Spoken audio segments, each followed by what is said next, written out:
Breaking news this morning after the House passed a $95 billion foreign aid package yesterday, which includes $60 billion in new aid to Ukraine, on top of the $100 billion that the U.S. has already sent Ukraine in the last 2 years. The aid, coming as Russia's brutal invasion of Ukraine enters the 788th day. More than 2 years in, Polish President Andrzej Duda is calling on NATO allies to increase their defense spending to 3% of their GDP to stop that Russian imperialism. I spoke with President Duda during his time in New York on Thursday in his only U.S. interview about Russia's aggression in Eastern Europe and his meeting with former President Trump at Trump Tower this week. This is cruel Russian imperialism, which unfortunately we know from our history. We know it too well, even in Central Europe. First of all, you have to show that NATO is alive and that NATO approaches security and defense in a serious way. And that means military strengthening, the necessary military strengthening of NATO member states. It also means military purchases. This is necessary in NATO member states, so there is no other way. Military spending, defense spending has to be increased.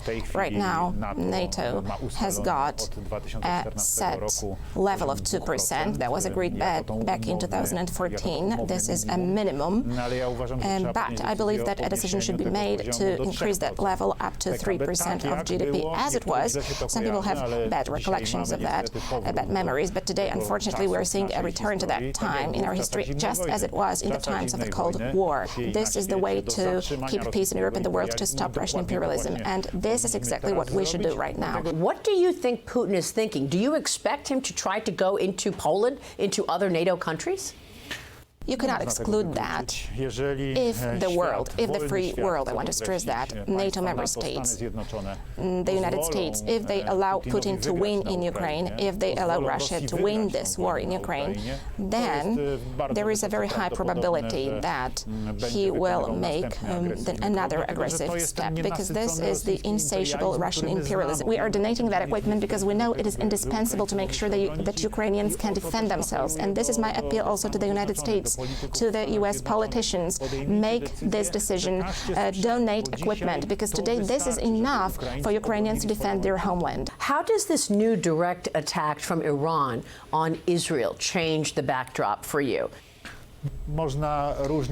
You can have different views of the situation. Of course, you need to be aware of one thing. The whole situation, which started with Hamas attack on Israel in October last year, many analysts say that, among others, the aim is to divert attention from the war in Ukraine. It should focus the attention of the world on this conflict flaring up in the Middle East. I always stress one thing. Israel was attacked. Ordinary civilian citizens of Israel were attacked, and Israel has the right to defend itself. This migration and asylum pact by the EU recently adopted is including this idea that illegal migrants should stay in Europe while their asylum cases take place. Is this enforceable legally? How do you feel about this? First of all, today we are seeing illegal migration, which is caused by a hybrid attack from Belarus, which started back in 2021. We have been experiencing the third year of this hybrid attack.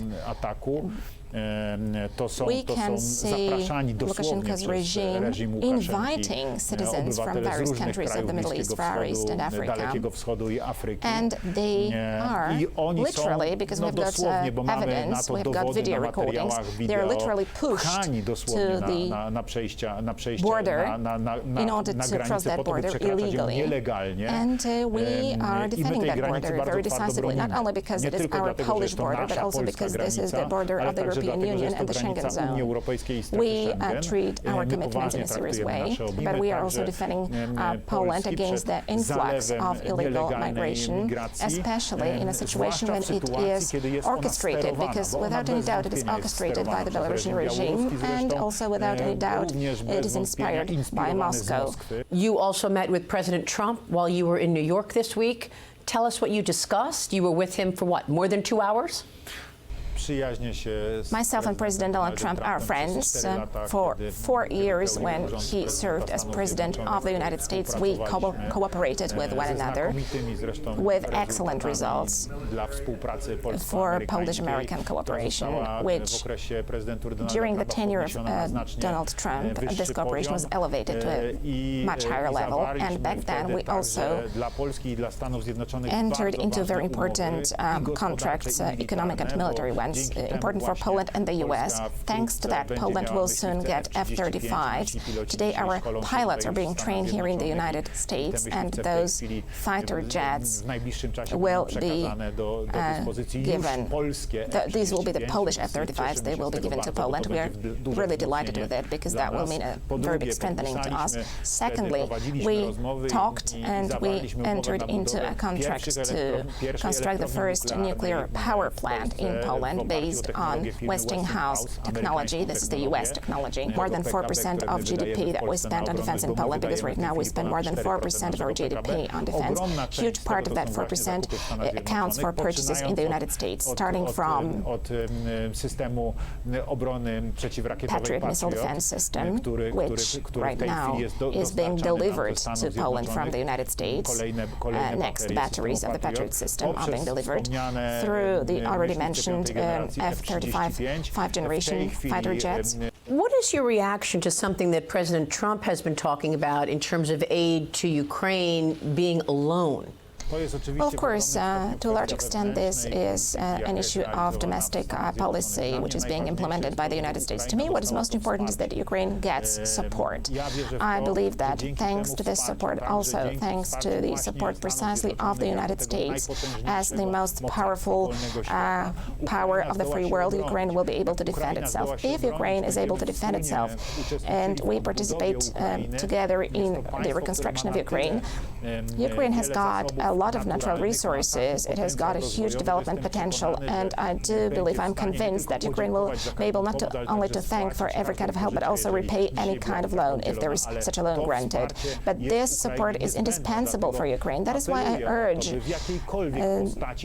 that this support is given as soon as possible, in any possible form, because Russian aggression has to be stopped. Today, thanks to support with equipment, thanks to support with funds, Ukrainians, I firmly believe, are able to stop Russian aggression themselves with our support so that it does not spill over. Mr. President, it has been more than 2 years. Do you think Ukraine can win this?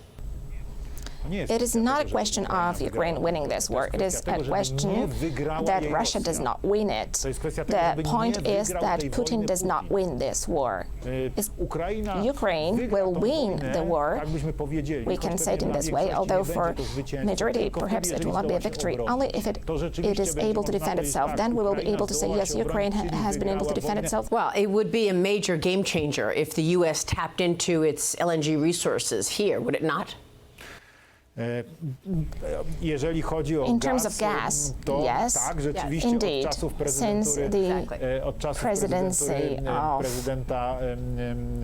President Donald Trump, we have been buying gas from the United States. Back then, we signed the first contracts for LNG gas deliveries. By the way, I visited Sabine Pass to see the terminals, to see the places from where the gas is sent to Poland, and right now we are receiving that gas, and this has been going on for a couple of years now. I would like to say that I am delighted that the relations between Poland and the U.S. have been getting closer in many areas. I'm speaking both about political relations. We have got bonds of friendship between our two countries. Yesterday, as I said, I had this very nice invitation from President Donald Trump to come to the private meeting. That was a very friendly opportunity for me. We were realizing our politics together, and this friendship is going on. I can say that President Donald Trump is a friend of Poland. He's got vast knowledge on Poland about the situation in our part of Europe, and probably that is why he conducted such an efficient policy. I'm Steve Doocy. I'm Brian Kilmeade. And I'm Ainsley Earhart. And click here to subscribe to the Fox News YouTube page to catch our hottest interviews and most compelling analysis.